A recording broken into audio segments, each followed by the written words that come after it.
Welcome, everyone, to our Community Oncology series. Thank you for joining SOHO Insider for this year-long series. Just a few housekeeping items. This program is sponsored by the Society of Hematology Oncology, and registration for the SOHO annual meeting is open. The meeting is in September, and more information can be found out at soho.click/2026. I find that to be a very helpful meeting, particularly for those that want to stay up to date on all of the latest and greatest in terms of managing hematologic oncology. I know we all enjoy attending the ASH meeting, but in my experience, it's pretty heavily focused on benign heme as well and can be very difficult to navigate. So the reason why I love SOHO is it's very focused on hematologic malignancies and very practical, which again is partly why we're also participating in this year-long series of how do we access these novel therapies in community practice. Well, welcome, Dr. Matous. It's a pleasure to have you with us today. I'll do a brief bio, if you don't mind. So great honor and privilege to have Dr. Matous, who's a member of the Colorado Blood and Cancer Institute at Presbyterian St. Luke's, part of the Sarah Cannon Blood Cancer Network. He's also a clinical professor of medicine at the University of Colorado. He focuses on treating patients with blood cancers, primarily multiple myeloma. He's the assistant chair of the Sarah Cannon Myeloma Committee and a member of the IWWN Consensus Guidelines Committee. So again, welcome, Dr. Matous. We'd like to hear your thoughts on how we get access to these novel therapies in our community sites. Thank you so much. I love talking about this subject in particular to my colleagues. I'm going to hop right into it. And my title, I thought about my title. I thought, okay, T-cell engagers, that's the terminology I think we should be using. It's not just about bispecifics anymore. We have trispecifics coming, and all of us need to be on board. How do we get broad adoption among all hematologist oncologists?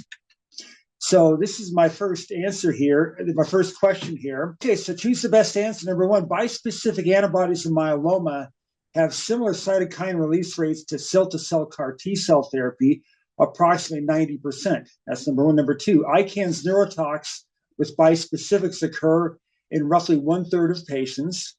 Number three, bispecific antibodies must be given inpatient per the FDA labels. Number four, prophylactic tocilizumab greatly reduces CRS incidence during step-up dosing with tocilizumab. Number five, ICU care is required in roughly 1/4 of patients with myeloma who get bispecifics. So there's one right answer here. What's the best answer?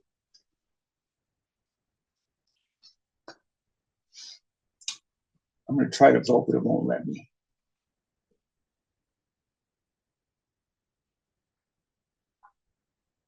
And so this is why I'm really excited I'm doing this talk. And so the correct answer is the prophylactic tocilizumab answer, but we're going to walk through this and see why I threw this question out there. It would have been better for me to give it at the very end, probably. Okay, so let's keep rocking and rolling here. So here's a case of mine. This is from my practice to show how potent these treatments are and why they're coming to everyday usage in every line in our practices over the next few years. A 72-year-old female was diagnosed with MGUS in 2019 and followed casually. And then in November of 2023, she presented with anemia and had slim crab criteria as well with 80% plasma cells, and her PET scan was abnormal at T10. She's self-referred for a second opinion.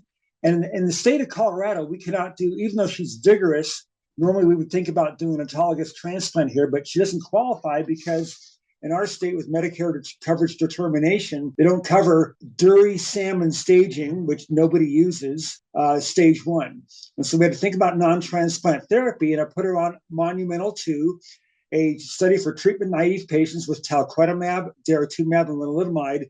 We started that just after Christmas in 2023. This is her IgG level, and this is her MRD testing. So she became MRD negative on bone marrow testing and was MRD negative at 2 different time points, separated by about 9 months. And so I actually took her off treatment. And I'm now observing her in MRD negativity. So she had roughly 2 years of treatment with a bispecific Dara and lenalidomide, and there we are. So the bispecifics in myeloma, we have 4 which are now FDA approved. There's one coming. 3 of those are CD3 BCMA bispecifics, teclistamab, elranatamab, and linvoseltamab, and then we have a GPRC CD3 bispecific talquetamab. And then tentamig is around the corner, and also romantamig, which is a trispecific, is around the corner as well. And I'm not showing data here in this short talk, but the romantamig data so far are very impressive. So background assumptions. Bispecific T-cell engagers represent one of the most, if not the most, transformative therapeutic modalities for myeloma treatment to date, bar none. Community level of adoption of these T-cell engagers has been limited due to various resource constraints, and therefore there's a risk for inequity in bispecific access. It's very high in the U.S. healthcare ecosystem, especially, for example, in the Southeast, where we have large minority populations. And so with our current understanding for risk reduction and toxicity management, bispecifics can safely be administered in almost all of our clinics. The thesis here is accelerating community-based bispecific adoption and trying to achieve equity and access to bispecifics is, in our opinion, the highest impact goal that the research community can currently undertake. So what do we know about these? Well, if everyone remembers Pomdex, Carfaz-Dex, Dara monotherapy for myeloma, all great treatments, elotuzumab, response rates 20-30%. We thought, great, they got FDA approved.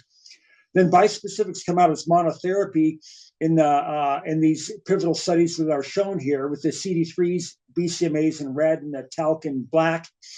Response rates now are roughly 2/3 to 3/4 of patients, and they're durable. We had never seen anything like it. So that's monotherapy. And so the FDA approvals until recently were all with monotherapy. But in the relapsed refractory setting, I think that combinations are where the money is. And what are some examples of that? Well, recently published in Blood was Ajay Chari publishing talquetamab plus Dara for treatment of relapsed refractory myeloma. And we have data here that this is a good combination. So daratumumab decreases T regulatory cells, which can adversely impact the effectiveness of our T-cell engagers. And also Dara, of course, has different ways of treating the myeloma effectively as monotherapy. So it makes sense to do this in combination. And so in this study, 3 or more lines of prior therapy, double refractory to PI and an IMiD, you could have had prior Dara or prior T-cell engagers or even belantamab. 65 patients, median lines of prior lines of therapy 5, and half had prior BCMA. So this is a group of patients when the study was done where docs would call and they say, I'm going to give this guy elotuzumab or I'm going to give this guy selinexor. And I used to say, stop, refer the patient for a clinical trial. Overall response rates very high in the 80% range. Many of those responses deep is indicated in the red color, which is stringent complete response. And including in patients who were daratumumab refractory, responded at very high levels to talquetamab plus daratumumab. And this was published in Blood at the end of last year. It was safe and there was not additive toxicity. This is a very, very good combination. It is not yet approved by the FDA, but we all know that just 2 weeks ago, teclistamab and daratumumab was approved in early line setting by the FDA. So another combination that's out there is pomalidomide plus talquetamab. This was part of the Monumental 2 trial. Again, patients could go on with 2 or more prior lines of therapy here. The talquetamab was standard dosing. Pomalidomide was added cycle 2 at 2 milligrams. Investigators could escalate to 4 milligrams if they wanted to, but no one did that successfully. So 2 milligrams is our dose, and then patients were followed. Response rate, 86%, including many of those very deep responses, and not just deep responses, but durable. And this is the duration of response in the left box, PFS in the right box. And I personally have 3 patients who are on this study who are in ongoing remissions beyond 3 years. And so again, a very potent combination. And I've been able to give this because very often insurance companies don't know if someone's getting talquetamab, an injectable, and pomalidomide, an oral drug. So this has been something I've been able to give as standard of care as well. And the nice thing about this combination is that talquetamab, since it targets GPRC5D, which is not expressed in heavy ways on normal B cells, results in far less hypogammaglobulinemia and B-cell depletion, so there are fewer infections. Now, this is what we were just talking about. This is Majestic 3, just got approved by the FDA. Tec plus Dara, 1 to 3 prior lines of therapy. Again, a combination in relapse disease. This is unprecedented PFS curves for relapse myeloma. Unprecedented, with the exception possibly being Carvykti or cilta-cel CAR T-cell therapy with one prior line. Again, Tec-Dara given here, and compared to Dara-Pom-Dex at the bottom there, hazard ratio 0.17. You can drive a truck through those two curves right there. And so Talc-Dara looks to be extremely effective in the early relapse setting. And we're wondering, is that a plateau that we're seeing there? And does this have the potential for cure in our patients? Now, this is now FDA approved. And if you have second line therapy after a PI and an IMiD, and then you're thinking, okay, what's my best treatment? Before it was Dara-Pom-Dex, but how can we give Dara-Pom-Dex right now to people when we have this kind of data out there? There's even an overall survival benefit here seen in this study, and so anyway, very potent regimen, and so maybe we can have some questions about that later, how to give that, and in this study in particular, very few patients had Dara before. How do we address that issue? Because a lot of our patients now are relapsing on Dara, but we can hopefully have a few questions about that later in the presentation. Okay, so Tec-Dara in the relapse setting. What about up front? So the French gave Tec-Dara frontline to older patients. Most, about a third were over 75 years of age. Half were intermediate, frail, or frail. Median age was 73. Small numbers of patients presented at ASH this last year. And they gave teclistamab and daratumumab as upfront therapy to patients. The overall response rate is uniform, more or less. And at 6 months, all evaluable patients, 27, were MRD negative at 10 to the minus 6 in their marrow. Okay, so let's just put this in perspective. Dara-RVD transplant, that's the Perseus study. Dara-RVD transplant, 4 cycles of Dara-RVD transplant, 2 cycles of consolidation, and then going on maintenance. The MRD negativity rate with that combination, 59% at 10 to the minus 6. And so these data are so provocative right now. And the big question is, well, what if you do this to older, frail patients? Are we going to hurt them? In particular, we're going to give them severe infection, because infection is the Achilles heel, or has been the Achilles heel, of the CD3 BCMA bispecifics. And so here they saw only 14% grade 3 infections by giving IVIG prophylaxis from the get-go, that is preemptive IVIG prophylaxis, along with PJP prophylaxis and VZV prophylaxis. And so again, these are extremely provocative data. And what they're going to do with this right now is going to treat people for a fixed duration if they have sustained MRD negativity. So no more, hopefully, treating people indefinitely forever, but treating them, spacing the treatments out early in the good responders, and curtailing treatment in the patients who have sustained MRD negativity. So what about, that's combination therapy up front. What about monotherapy up front with the bispecifics? I showed you my patient who had Tec-Dara up front. What about just a T-cell engager by itself? That's what the Linker MM4 study is, also presented at ASH this last year. And linvoseltamab is the most recently approved CD3 BCMA bispecific, and given in step-up dosing here, which was a cycle, they gave 1, 4, and 25 milligrams, but now we do the step-up dosing in a different way with linvoseltamab. We give a weekly dose at 5 milligrams, then you give 25 milligrams, and you give a 200 milligrams. These are, again, treatment-naive patients. 45 were presented, 44% CRS rate here. Most common side effects are always infections. Grade 3 to 4 infections were 33% in this group. And it's also pretty common to see transaminitis in this group. What about responses? Again, the response rates are incredible. At the dose of 200 milligrams, CR or better, 43% with short follow-up. But in those patients who so far have had MRD testing done, all are MRD negative by clonoSEQ at 10 to the minus 6. And so the authors who presented this, Dr. Orlovsky, said 200 milligrams is our dose, no new safety signals, grade 1 CRS only. One patient had grade 1 ICANS. These events all occur during the step-up dosing. With linvoseltamab, they get it within 24 hours of their dose. And so anyway, highly active and being tested in expansion cohorts right now. So another way to give bispecifics is to say, okay, what if one of our patients has had RVD or Dara-RVD or Dara-Lendex or something, and they're still MRD positive after 4 cycles? What if we consolidate them with a bispecific? So the investigators from Miami did this and presented this also at ASH last year. And there were just 19 patients. They actually ended up having more than that when they presented at the meeting, but they all had 4 cycles of something different. All got 4 cycles of linvoseltamab afterwards, and all accessible patients were MRD negative with bispecific combination. So again, this is unprecedented activity in our patients. So let's do another polling question here, everybody. Just keep us on our toes. So choose the best answer. Monotherapy with T-cell engagers and 4 prior lines or more has roughly a 65% response rate.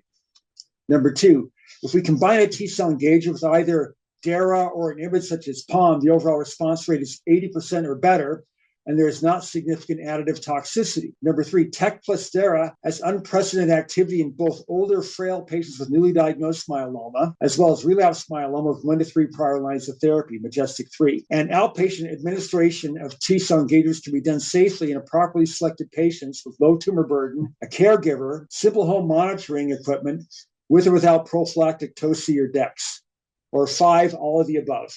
So in our practice, how do we give T-cell engagers in our outpatient practice? And I'm going to kind of go through this and leave time for questions. What are the barriers? Fear of CRS, fear of neurotoxicity, cost, and also getting everyone on board, not just me, but ED docs, my partners, my institution. The good news is you don't need a neurologist or an ICU doc to do this. You do need to educate your hospitalists and ED docs, and this can be done outpatient very readily. So this is a label for teclistamab, elranatamab, and linvoseltamab with the step-up dosing scheduled here. And all these FDA labels say patients should be hospitalized. They don't say must be hospitalized. And when these came out, we immediately interpreted that as we're going to do it outpatient. Should does not apply to us. Now, there are some exceptions to this, especially if you're trying to build up a program. And also, no one doses the bispecific antibodies according to the FDA label, where they're given weekly or every other week forever. Nobody does that. We can talk about dosing schedules if we have time for questions. So the FDA label is a very nice thing. We don't follow it. So patient selection. Patients need a caregiver. You have to consult. You have to educate your caregiver. They have to be able to provide in-home care for 48 hours to do this outpatient. You have to be able to get back and forth to the clinic around the time of the step-up dosing. And we make sure that our caregivers have a blood pressure cuff, a thermometer, and a pulse oximeter. Those are the critical things to give to caregivers. And so to do this outpatient, we have a few ideas. So the clinical pearl is, if you're going to do this outpatient, treat maybe your first one inpatient and get your feet wet with it. And then treat a patient who's going to do well. That's low disease burden, not frail. And so you want to have a patient like that because they're going to do very well. If they get CRS, it's going to be grade 1 CRS, easy to manage. You don't want to pick a patient with high tumor burden or high proliferation. They get in trouble sometimes. And an additional pearl is give your step-up dose on a Monday if you're doing it outpatient. That way, if they get their CRS, they're going to do it during the clinic time and not on the weekend. I'm going to just go through this one here. A lot of us manage bispecifics with academic centers. All academic centers are anxious to do this, although I heard from a doc at University of California, San Diego, so that they're being inundated with doing step-up dosing, and their hospitals beginning to push back a little bit about this. But we're very happy to do it here. And so very often, once you get through the step-up dosing, then you don't see issues with the bispecific, except for occasionally cytopenias, if you're aggressive with the schedule, and infection risk. And so, but you don't see CRS after the step-up dosing. You don't get neurotox anyway. You really don't get it, but you don't get it after step-up dosing. So it's easy to do. If your academic colleagues do your step-up, then it's a piece of cake to do the bispecifics in your practice. CRS rates vary with the different T-cell engagers from 30% to 77% with talquetamab, but there are things you can do to mitigate CRS risk. And the most effective of these is prophylactic tocilizumab, which does this very, very well. And you can see there on the data from the Dutch investigators. If you look at on the right there, you see CRS rates with teclistamab in real world compassionate use. On the left, you see CRS rates go down to 10% with prophylactic tocilizumab. No grade 3 events, no grade 4 events. Same thing at the University of Miami. What we've done in the Sarah Cannon system is we're doing a study called OPTEC, where we actually give in a community setting And many of these practices had never given bispecifics before in their clinic. We give bispecifics in the clinic. And we do that with prophylactic tocilizumab, one dose given prior to the first step-up dose of teclistamab. And when you do that, we saw only 5%, 2 patients out of 43 who had grade 1 CRS. Now, was CRS occurring more often than that? Almost certainly. But what was happening is that it wasn't, the patients weren't in the hospital, weren't getting vitals all the time, and they were getting their temperatures taken less frequently. But the point here is that even though you're checking the temperatures less frequently, there was no significant CRS, at least in our study so far. And so the next question that's being asked in our group is whether or not we can, and by the way, there's tocilizumab now, which is generic. We're looking at prophylactic dexamethasone also to see if that works. So neurotox, a quick word on neurotox. Forget about it. It just doesn't happen. Most neurotox that I've seen has been in CAR T cells. It's not the same as a bispecific. And the CRS and the neurotox that was reported with initial bispecific studies is almost always headache when patients got a fever from their CRS. And so we just don't think about neurotox being an issue. Although if you have a very high tumor burden patient, you might see it. That's a patient where you may want help. This will be in the slides that can be shared. I'm going to leave some time for questions, but you can do this. You don't need an ICU doc. You don't need a neurologist. You do need hospitalists that know what they're doing. You have to get your administrators on board. You got to get your colleagues on board, your pharmacists on board, and you can do this. The answer is you can do this. I'm going to stop right there and leave a few minutes for questions. Thank you. That was fantastic. And I'm just going to walk you through the Q&A. So there's one question right now posted. What experience is there with a combination with lenalidomide with the TCEs? Do you think that will increase CRS, or what are your thoughts? There's quite a bit. So we have no evidence that using combinations increases CRS risk, none. So the issue with lenalidomide and teclistamab, or the BCMA bispecifics, can be neutropenia. So you can see neutropenia. So you have to be very, very careful for neutropenia, but there are a number of studies that have been done with each of the bispecifics in combination with lenalidomide. It's a potent combination as well, similar to pomalidomide. But you have to watch out for cytopenias. Thank you. And I'm going to ask a question about Majestic-3. Who are you going to consider that for in clinic next week? That's a great question, because now the issue for us is it's CAR T versus Majestic-3. So if you have a patient, so we have a saying in our practice, which is anybody can get a bispecific. We can give a bispecific to a patient no matter how frail or how old. But that's not true for CAR T cell therapy. So some patients will exclude themselves from being CAR T candidates because of various issues. But I had that conversation this morning with a patient, who's early first relapse. And it comes down to, CAR T's one and done, but then we have these rare side effects of, movement disorders or colitis. And so, boy, what do we do with that versus Tecdara, where you have to come in more often, right? And in Tecdara, it's not just Tecdara, it's Tecdara and IVIG. So you've got to, and patients will often make that decision for you. But I have to say right now, we still favor CAR T first because it's easy for us to do. But boy, if you're in a community setting where your patients are 2, 3, 4 hours or more from a center where they can get CAR T, why not Tecdara? I appreciate that. And then how do you mitigate the infection risk? Great point. So now when we start the bispecifics, IVIG is dropped on our EMR to get off right away. We have a code that we use called D80.9, which is an antibody defect that gets approval for IVIG, and we get it going immediately. We use preemptive IVIG. We don't wait for hypogammaglobulinemia. And we give that as long as they're taking the bispecific. And then we also use PJP prophylaxis, normally back from TIW, and then we use VZV prophylaxis. Perfect. I guess the last question, how are you helping sites get up and running if they want to send patients to you for the ramp up, but then pick them up after you get through the risk? Yeah, we do it. And so they call, and then we see the patient, and then we will do the step-up dosing. And then once they're stable, then the home site has gone through the pain in the arse REMS, and their pharmacy's on board. Everyone's ready to go. And then really, it's just very simple to do. And then we still see the patients periodically because we are definitely more rapidly spreading out the treatments in patients. We dose it a lot like daratumumab these days. I sure appreciate you sharing your thoughts and expertise with us today. This has been fantastic. And as we're coming up on the end of the hour, just want to remind everyone on April 15th, we'll have Krish Patel, who's the lymphoma director for Sarah Cannon, talk to us. How do we partner better with academic centers so we can get access to some of these novel therapies and trials that you were so great to highlight? We'd really like to get more patients access to some of these newer treatments.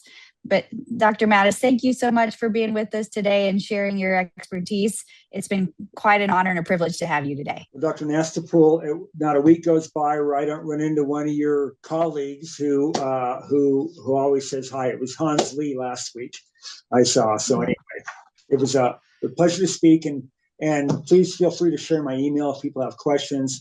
I'm a real ambassador, if you will, to get these T-cell engagers to all the clinics and all the patients. We sure appreciate you. Thank you. Bye-bye, everyone.